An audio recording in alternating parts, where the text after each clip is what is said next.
remember I was in a meeting with this other guy. He and I always were at it, right? And he wanted me to do something. And I said, I'm not doing that.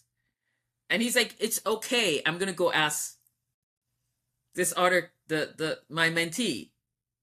And that moment, I knew I was successful because he didn't know that I could have told him he can't do it.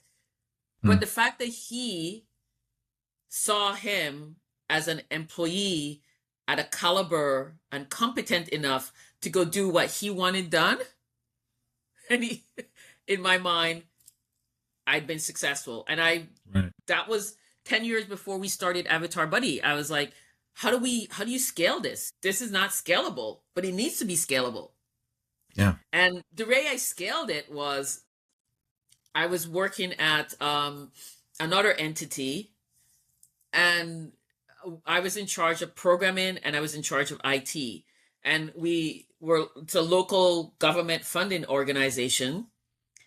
And I was just kind of frustrated that we were at 87% capacity. We would be happy. I was like, who goes to the bank with a $100 bill and gets $87 back and be happy with that? Why is this okay? And in 2016, I'm at dinner one night with this woman. Like, I had gone to this conference and I saw her present, and I'm like, I want her to be my friend. So I went up and I asked her if I could get her email address, and I very diligently and focused worked to get a dinner engagement with her.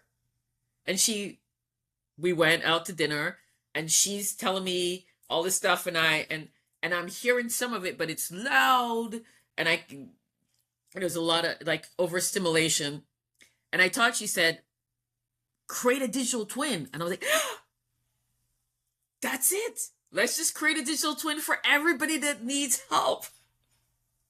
That's not what she said. That's not what she said. Your brain was way ahead of you. It was like, this is how we're interpreting whatever she said right now. This is the idea. But I said, but isn't that a great idea? Let's do that. And she's like, yes. And that's how Avatar Buddy was born.